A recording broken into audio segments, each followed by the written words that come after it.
আল্লাহর রহমত, আপনাদের সহযোগিতায় আমি বিজয়ী হয়েছি। এই এলাকার মানুষ আমার সাথে ছিলেন, আমি আপনাদের প্রতি কৃতজ্ঞতা জানাচ্ছি। তালি না, কোনো তালি হবে না। 10 তারিখে ইতিমধ্যে আমি শপথ গ্রহণ করেছি। 10 তারিখের পর থেকে আমি আমার, যেহেতু কাহারুলের মানুষ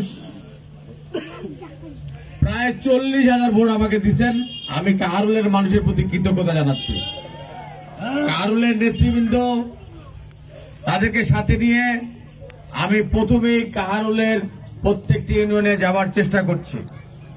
আজকে ধরে 5 দিন আমি কাহারুলের বিভিন্ন ইউনিয়নে ঘুরেছি। আগামীকাল সুন্দরপুর ইউনিয়ন ঘুরলে মোটামুটি একটা দেখা সাক্ষা শেষ হবে, তারপরে অবশ্যই আমরা আবার আসব।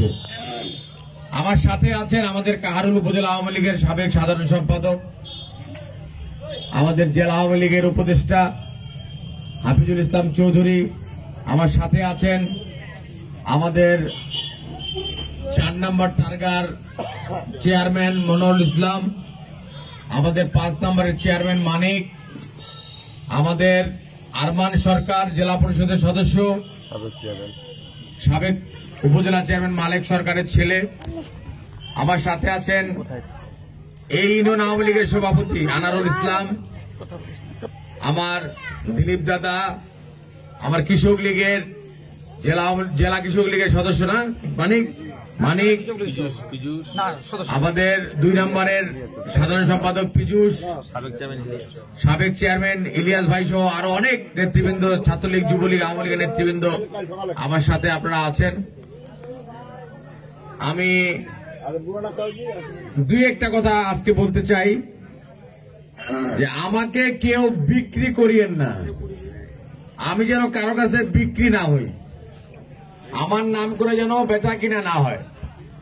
আমি এই এলাকার মানুষকে এবং বীরগঞ্জ কাহারুলের মানুষকে একটা কথা দিয়েছিলাম, আমি যদি নির্বাচিত হই, ঈমান, আমল, সততার সহিত এই সমাজ আমি পরিচালনা করব। নির্বাচিত হওয়ার পরও আমি বলছি যে ঈমান, আমল, সততার সাথে আমি এই সমাজ পরিচালনা করব। 1 টাকার দুর্নীতি আমি করব না। আল্লাহ যেন সেই শক্তি আমাকে দেয়। আমি কিন্তু কাউকে দুর্নীতি করতেও দিব না। কথা পরিষ্কার? আমাদের রাস্তাঘাট, আমাদের মসজিদ মন্দির, আমাদের শ্মশান গোরস্থান, আমাদের মাদ্রাসা, মক্তব, আমাদের বিভিন্ন হরিবাসর, নানান যে উন্নয়ন প্রকল্পগুলো হবে, সেগুলাতে 100% কাজ করতে হবে। এগুলা নিয়ে কোনো ছল চাতুরি, ওই 1 লাখ টাকা বরাদ্দ দিলাম, সভাপতি খাইলো 20,000, সেক্রেটারি 20,000, কাম হইল 30,000-এর, এরকম কিন্তু আমার আমলে চলবে না।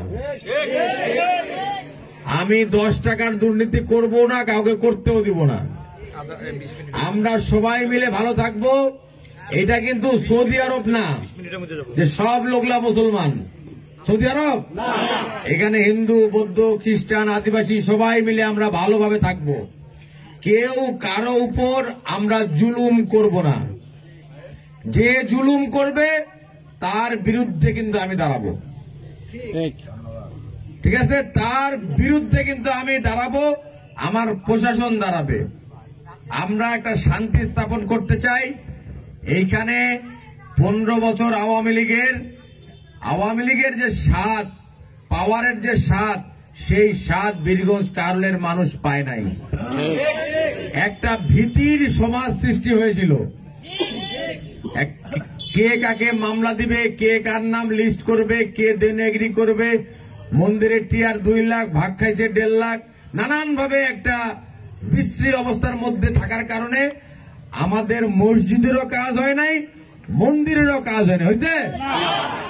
আমরা এগুলা সুন্দর করে করতে চাই।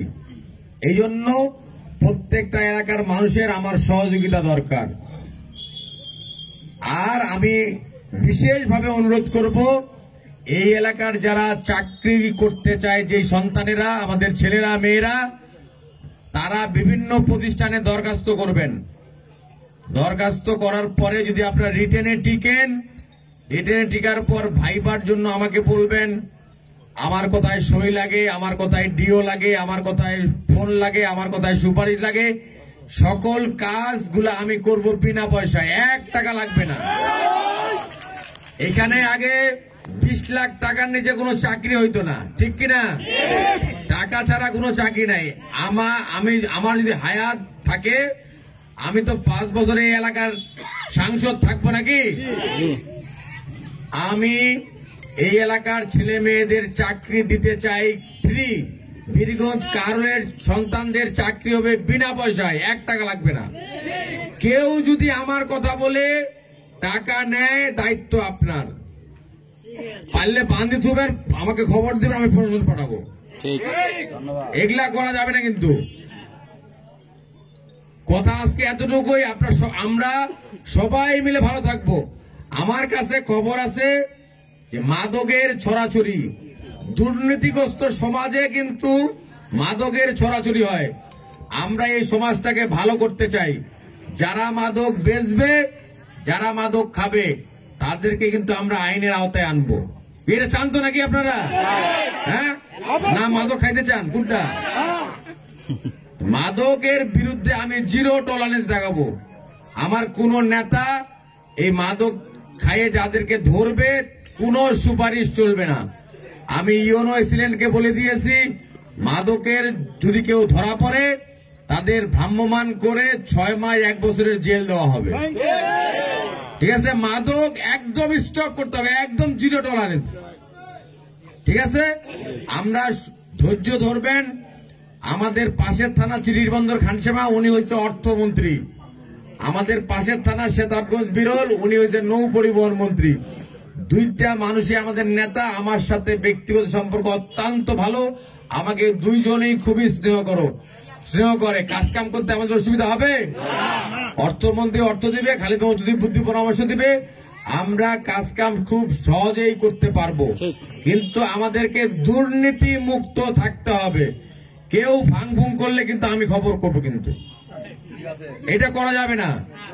আমরা মসজিদে বরাদ্দ দিব, মন্দিরে বরাদ্দ দিব, শতভাগ কাজ করতে হবে। এটা দেখবার জন্য আমার মনিটরিং টিম থাকবে। ঠিক আছে? এইটা দেখবার জন্য আমাদের মনিটরিং টিম থাকবে কিন্তু। আর এই যে বাল্য বিবাহের বিষয়ে কিন্তু আমি সচেতন করছি। এই 14-15 বছরের মেয়েদেরকে কিন্তু আপনারা বিয়ে দিতে পারবেন না, তাহলে কিন্তু আইনের আওতায় আসবেন। একটু বাচ্চাটাকে পড়াশোনা করান। এখন কিন্তু ডিজিটাল বাংলাদেশ না, এখন স্মার্ট বাংলাদেশ। আমাদের নেত্রী জননেত্রী শেখ হাসিনা দেশটাকে স্মার্ট বাংলাদেশ বানাচ্ছে। যোগ্যতা থাকলে হাজার হাজার না, লক্ষ লক্ষ ছেলের চাকরি হবে এই স্মার্ট বাংলাদেশে। আপনারা একটু বাচ্চাদেরকে পড়াশোনা করান, একটু আইটি লাইনে আপনারা যান, একটু কম্পিউটার লাইনে পড়াশোনা করান, চাকরির অভাব হবে না। এই ছোট ছোট 14-15 বছরের মেয়েদেরকে বিয়ে দিয়ে তাদের জীবন হানি করিয়েন না। তারা সন্তান প্রসব করলে তাদের জীবন হানি হবে, এটা মাথায় রাখবেন। কিন্তু কি কথাবার্তা বেশি কড়া হয়ে যাচ্ছে নাকি? হ্যাঁ, কথা ঠিক আছে? আবার আমি পরে আসবো, কথা হবে। ভালো থাকেন, আমার জন্য দোয়া রাখবেন, আমি আপনাদের জন্য দোয়া রাখি। আমরা সবাই মিলে একটা ভীতির সমাজকে বাদ দিয়ে শান্তির সমাজ গঠন করতে চাই। সবাই মিলে আমরা ভালো থাকবো। দোয়া রাখেন আমার জন্য। আসসালামু আলাইকুম, আদাব।